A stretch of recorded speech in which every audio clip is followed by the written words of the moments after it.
Hi everyone, and welcome to part 4 of my Crossing the Gaspe by ATV series. This is the final video in the series. The previous video showed us riding from Amqui to Pointe-à-la-Croix, New Carlisle, Percé, Murdochville, and Mont Saint Pierre. This video will show the last 2 days of us riding to Cap Chat and then our starting point of Amqui.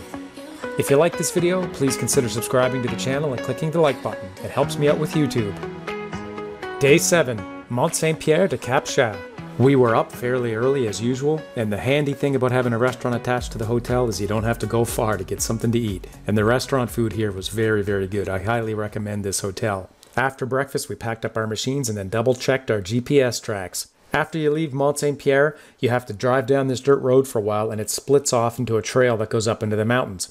It's pretty steep in a few spots. If you're not used to steep driving, you'll definitely be used to it after this trip. I think our highest point on that day was over 900 meters, which is over 3,000 feet. We were only on the trail for about 15 minutes or so when we get to this spot, and then a short distance up the trail is an even nicer spot. Views like this are a big reason why we do trips like this the way we do. I just don't get to see views like this when I'm at home. In addition to the great views, you get to drive your ATV for over a week on some of the best trails you'll find anywhere, and you also get to spend a lot of time building memories with great fellows like these. There was clearly some kind of a landslide here on this section of the trail, but luckily for us, when we came through, someone had already cleaned up a lot of the mess.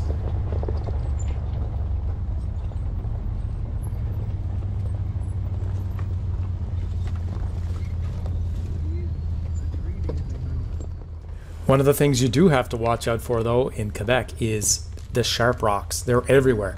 As you've already seen through the other parts, we've had several flats, and some of the guys managed to do this trip without a single flat, so it's not like everyone's getting flat tires. But you know, you got to be prepared. Make sure you bring a spare wheel and tire, plugs, and also an air compressor just in case.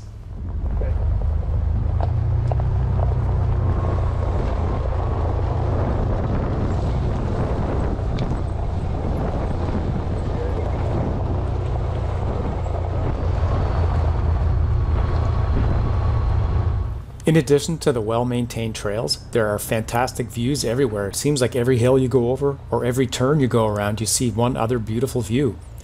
And one of the things I noticed almost right away when I was reviewing these videos is how much more quiet Tony's Defender is than my Commander. His engine is so far towards the back of his machine that really helps, whereas my Commander, the engine is basically between the two front seats. In part 1, I mentioned that you need to buy a trail pass to be able to do this trip. I'm happy to pay a trail pass, especially if the money goes into keeping the trails in conditions like this. If I remember correctly, I'm pretty sure that Tony or Bruce spotted this lake on the GPS as we were driving, and we put off stopping for lunch for a bit until we came out to it. You might as well stop at a place like this as opposed to just trailside where all you're going to see is trees.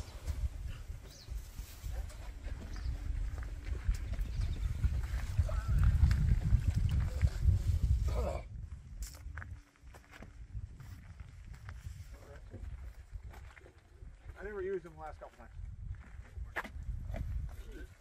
We got a lot of. Hey, come back for lunch. Come for lunch. Must have decided he wanted something to eat.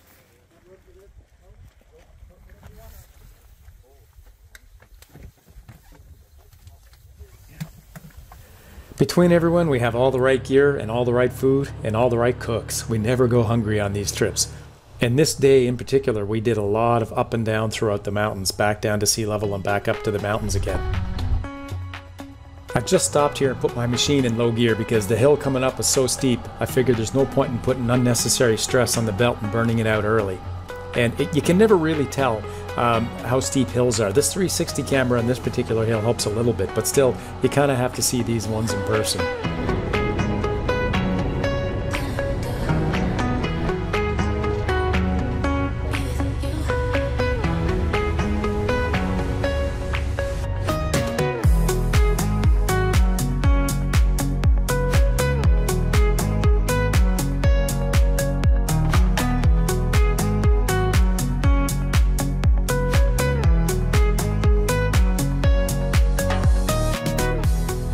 We weren't too far away from our destination for the night when we came across this rest spot, so we decided to stop and check it out.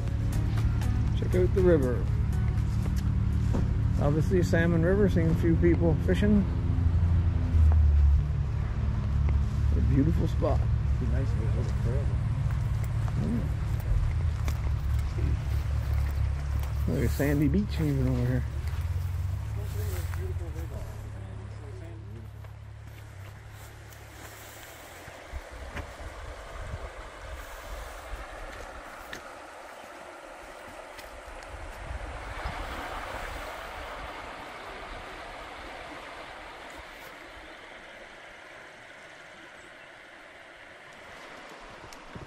It's one beautiful spot after another when you do a trip like this. Not long after we left that spot, we went to the Motel Nanook where we spent the night. It's not hard to get to when you get off the trail, and it's beautifully located right on the ocean.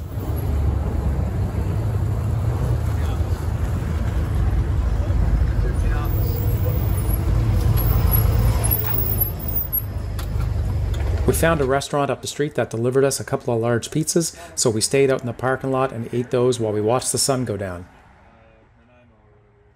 It's amazing that there's no mosquitoes here. And then here, shut I up. feel like they're waiting. I saw one of them quiet. That was it. Yeah. Waiting for us, yeah. They're waiting for us. They're coming from Murderville. It was nice to sit outside and see the sunset and not be bothered by the bugs. The night before, when we were in Murdochville, as Howie mentioned, the mosquitoes there were as big as friggin' helicopters.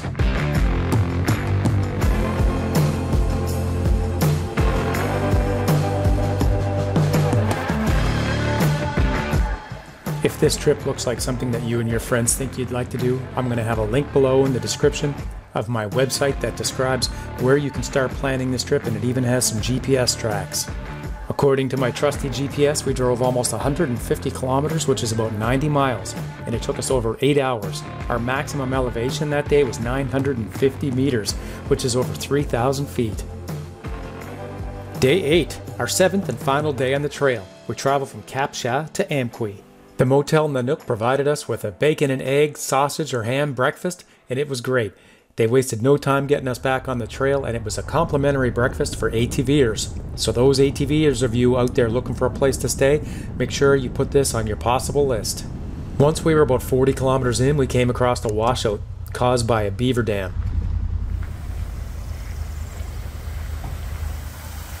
I'll try it. You guys can pull me out if I get stuck.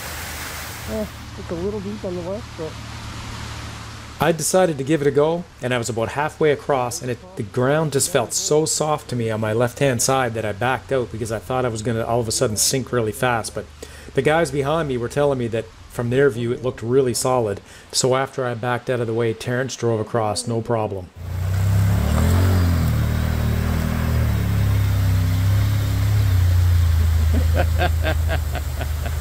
But on the other hand, Terrence can be a bit of a kamikaze sometimes, so maybe it didn't look all that solid and he just wanted to try it anyway. yeah, you're good on the right. Don't forget, Tony has that spare tire on the back that's narrower. It's meant to fit a front wheel, but in a pinch it's supposed to be able to do in the back no problem, but he's had it on all week, so it shows that you can drive with one of those narrow tires in the back, no problem. Good luck walking across, Tony, he said.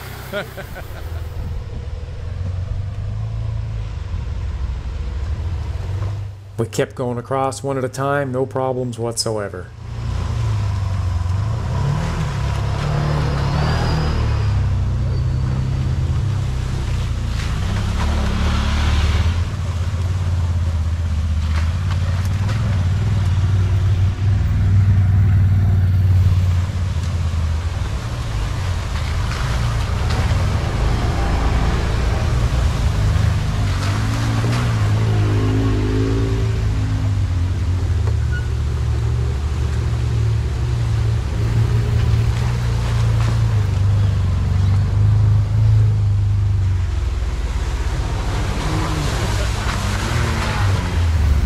That thing opens up.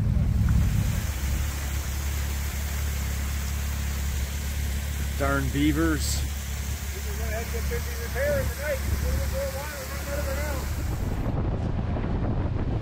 The funny thing was that beaver dam was really the only challenging thing, if you want to call it challenging, that we did all day. The trail was in fantastic shape. As you can see, there was a variation in different types of trails, but nothing was difficult to get through. It was only 160 kilometers, so we were able to get back to Amqui pretty much mid-afternoon. It wasn't that long of a day, traveling-wise. Quebec has a lot of beautiful trails, just like this one. And one of the nice things about doing this trip is that every day we had a wide range of trails. We'd start out sea level most days, and then sometimes we'd go quickly up into the mountains and then back down, or we'd stay up in the hills for quite a while. Some of the trails were rock, some of them were like clay, some of them had some shale. So there was a lot of different trails, a lot of unique scenery, and then some challenging bits of these trails as well. It was a great time. I highly recommend this trip if you're looking to do something different if you've never been in this area. And in case you're wondering what all those tubes are wrapped around all those trees, that is a genuine Quebec maple syrup farm. And all those tubes are attached to trees and sap is running through them.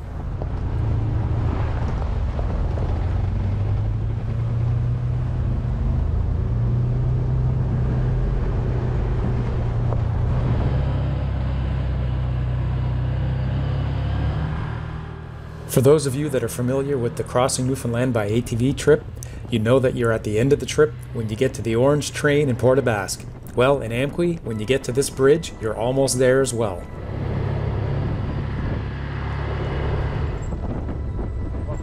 One of the guys on the trip with us was Stephen McKenzie. His wife Lisa was pregnant back home in Ontario. He found out the previous night that his wife was running into an unforeseen complication, so that was one of the reasons why we didn't stop much on our last day. The rest of us spent the night in Amqui and drove home the next morning, but Stephen got in his truck and drove home through the night that night to get back. Shortly after he arrived, his wife delivered their first baby, a boy named Colby. He was premature, but I'm happy to report that they're all doing very well, and young Colby has already taken a shine to his dad's new Maverick Max Sport. I think it's safe to assume we're going to have another ATVer on our hands. We made it back to our original starting point of the Auberge L'Ambassadeur Hotel in Amqui.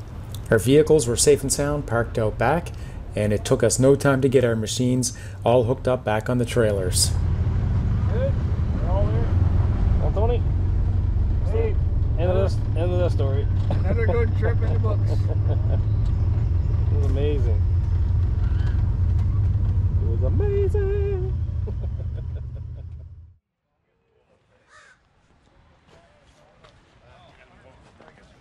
Another trip done, Howie. All done? Another trip. Well, almost done. Best on your camera. I know it's hard.